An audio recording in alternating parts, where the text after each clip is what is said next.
What's going on, everyone? Scott here. Welcome back to the channel. So Michigan State basketball gets the 86-72 very sketchy win against Bowling Green on Saturday in the Breslin Center. A game in which was not going Michigan State's way for about 33 minutes of the game. Was not going their way at all. They had some stretches in there. I don't want to say the whole thing was bad, but a majority of that 33 minutes before the last 7 minutes where Michigan State really took over on the defensive end was not going their way. We're going to get into it. Make sure, if you could, just hit that like and subscribe button down there. More Michigan State basketball content on the channel. Other Michigan State stuff on the channel as well. A bunch of other stuff, so just make sure to subscribe so you don't miss a video. So we'll get into it. 86-72, tied 43-43 at halftime. Was able to turn it on late in the second half. 43-29 to make that the 86-72 score. First off, just got to start out with Bowling Green. You had to shout out Marcus Johnson. He was killing us from the jump. 35 minutes for him, 23 points, 5 rebounds. And he was hitting some incredible, like Nikola Jokic, Dirk Nowitzki, one-footed fadeaway Kobe shots that were just going in. And I'm not saying this was all luck. He was absolutely incredible. I tip your hat to him. He was doing some amazing things, 4 for 4 from the free throw line. And he can make 1 for 11 from the three-point line. This thing could have looked a lot different. 1 for 11 from the three-point line, and he can make them. Was watching him pregame. He can make those three-pointers. So, I mean, this thing could have been a lot differently if, say, he goes 4 for 11 instead. Like, this thing could have looked a lot differently. Possessions could have played out differently. But yet, shout out him. Javonte Campbell as well, 14 points. Yusuf Kayat as well, 13. But overall, that was a tough team. They played you tough in transition. Really did not let Michigan State get out and run at all. I will have to pull up the exact fast break point numbers right here. 15 fast break points for Michigan State. Not the recipe for success that you want. You want that number to be higher if you're Michigan State. You have to credit that coaching staff. Literally every time after a made basket, every single coach on that bench stood up and was, get back, and they were mixing in like a little bit of a zone matchup type defense there that I think really caused some problems for Michigan State at times. But overall, you have to tip your cap. And then obviously Tum Tum, we talked about coming into this game. Tum Tum, obviously an assistant coach on Bowling Green. Obviously, Izzo said was very complimentary after the game. Hate playing against your former players or coaching against your former players. You know, obviously they know a lot of what you do, what you like to do. And, you know, Tum even, I think he should be considered. And right now, I made the joke when I got home from the game. I said to my fiance, I said, they better not let Tum Tum leave East Lansing without signing a contract for whenever Izzo retires to be the next head coach.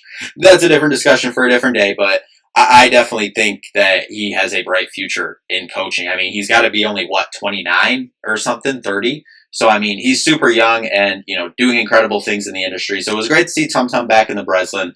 We're going to move it over to Michigan State, though. I just want to start out with, I think this is the positive that you can take going forwards. Like, yes, Bowling Green, you're going to face a lot tougher teams on the schedule. You're going to face a lot tougher teams next week in Maui. So coming up real fast. But Michigan State went down early, and especially in the first half. They were down 12 with 4:07 left in the first half. They were able to come back that last 4 minutes, tied at 43 going into the half. Second half, about 10 minutes in with 10:53 left in the game, they were down 8. Michigan State was up 2 then after a nice run, sparked by Cohen Carr, had some really nice, impactful minutes there in that little stretch. 2:9-13, you were up 2 points. Then with 7 minutes and 11 seconds left, Bowling Green went back up and was up 4 at that point. Michigan State's defense held them scoreless for the last 7 minutes and 11 seconds to win 86-72. I mean, that's just, no matter who you're playing, I don't care who you're playing. That's an impressive stretch, especially with the ups and downs that this game had. So while I already mentioned Cohen Carr, I will just keep it on him. Off the bench, he had 11 points, 5 rebounds, 5 for 8 from the field in 27 minutes. And let me tell you, those 11 points were loud 11 points. And I'm not just saying this because they were emphatic dunks, like whatever. Like, they came at key times and was making key plays. And I think that's what we kind of talked about, is not just having those breakaway highlight dunks, but scoring points and doing things that impact winning. and he was doing that. He's been doing that all season. Jaden Akins, have to shout him out too. We said we wanted to start seeing more consistent play from Jaden Akins. Get back after a tough game on Tuesday in the Champions Classic. Comes back with 13 points, 6 assists, 12 rebounds, 2 steals. 1 for 5 from 3. Listen, no one on this team is hitting any threes. 4 for 20 on the night. The number they've got, have they even made 8 3-pointers on the entire year? I don't think so. But no one is hitting 3-pointers right now. The shots are going to start falling, especially for Jaden Akins, I feel. The other guys are going to start getting their shots to go as well. Frankie Fiddler did not play super great in this game. 12 points, 10 of them came at the free throw line. I mean, 0 for 5 from 3. Once that 3 starts falling, like I said, with Frankie Fiddler, I think a lot of his stuff needs to come off getting open, spot up looks. I don't want Frankie to have to create. If things break down and things are stagnant, that is a nice trick to have in your back pocket, to get the ball to Frankie Fiddler, him to be able to break the defense down, get to the foul line. I don't want that the whole game, though. I want him to be able to float along the perimeter, maybe sneak in some nice backdoor cuts once you start hitting some threes and they start to have to respect out and play the gaps on you. Then you can break, get a nice backdoor cut there for Frankie. But, you know, once the shot starts falling for Frankie, I think these lines and the play of Frankie will look a lot better. Only 15 minutes too. If he's hitting some shots, he'll be back up into that 20-minute per game mark, I believe. Jeremy Fears, 10 points, 5 assists. Problem with that, 5 turnovers. Wasn't great in this game. Izzo even said that after the game, but he did have a big 3 and was 5 for 6 from the free throw line. I thought he was okay at times, but needs to be better with not turning the ball over, because we see how consequential it is when your point guard is turning the ball over. So I think that'll get cleared up. I'm not worried about Jeremy at all. Jackson Kohler, that was the big story coming into the game. Tom Izzo switches the starting lineup, keeps Simone Zapala, keeps the rest of the guys in there, takes Xavier Booker out, who has been struggling, puts in Jackson Kohler, who has had the best start to the season for Michigan State. He comes in 10 points, 2 for 3 from the field. Would like to see, didn't get a 3 up. Would like to see more attempts. 6 for 6 from the free throw line, 10 and 3. You know, so down from his rebounding averages so far this year, but overall a solid game. Would just like to see him get more attempts up. 16 minutes. Carson Cooper, best game of his career, offensive wise. 12 points, 4 for 5 from the field, 4 for 4 from the 3. Only 2 rebounds though. He was out there for 19 minutes. If you're out there for 19 minutes and you're big, you got to bring in at least 5 rebounds. But that was the best game of his career, so it was awesome to see that for Coop. Trey Holloman was incredible. 25 minutes, 11 points, 4 blocks as well. That's incredible. I don't know what the guard record for blocks in a game is for Michigan State, but that's got to be up there. 3 rebounds, 3 assists as well, and no turnovers. He was really efficient. 1 for 3 from 3, 5 for 9 from the field. It's going to start falling, but he was running things really well and getting us into stuff, and had some nice stretches in this game where he was just really controlling everything for this team. Jace Richardson only got up 1 shot, 0 for 1 from 3. An assist, 3 rebounds. Really his only game so far in his young career that we haven't seen an impact from him. You didn't feel an impact, and you don't see one on the stat sheet. It's 1 game for Jace. I'm not worried at all.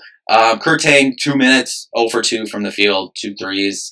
Xavier Booker, 10 minutes in this game, 1 for 3. All 3 of those shots from 3. 3 rebounds, though, in 10 minutes. That's pretty good. If you play 20 minutes and you get 6 rebounds, I know that's not, you know, what always happens. You double your minutes, that means you double your rebounds. I know that's not, whatever, but just in theory for topic of conversation or for purpose of discussion here, I thought some stuff was better, but something's, I know Izzo has said after the game that he's had some good practices and it'll come along, and I think it will for Xavier as well, but right now it's still just feeling stuff out here for Xavier Booker, and I hope it does, and I think it will turn around for him at some point. Simone Zapala, 4 points, 5 rebounds, solid, 2 for 2 from the field, 14 minutes. That's about what you need from him, so thought that was solid there. But overall, I mean, this was a game that for a lot of stretches, I don't think Michigan State was playing bad. Bowling Green was just playing really good.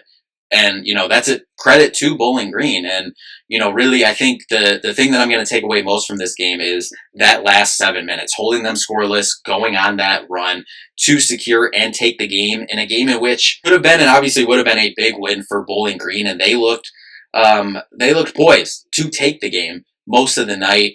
But Michigan State was able to secure it the last 7 minutes of the game. And like I said, I didn't think they looked bad either for, the whole game. It was just Bowling Green was punching back and making plays. And, at times a few turnovers here, a few missed shots, a few missed threes here from Michigan State is the reason the score was, the way it was. Otherwise, with Bowling Green being up 12 at one point, being up 8 a couple times, if Michigan State was hitting shots, this thing, and that's a credit to Bowling Green, this thing probably would have been even the whole way. But anyway, that'll do it for this one. We got a quick turnaround. We'll be back against Stanford on Tuesday. We'll be back with a recap to talk about it. But anyway, that'll do it for this one. Thank you all so much for watching. We'll see you in the next one.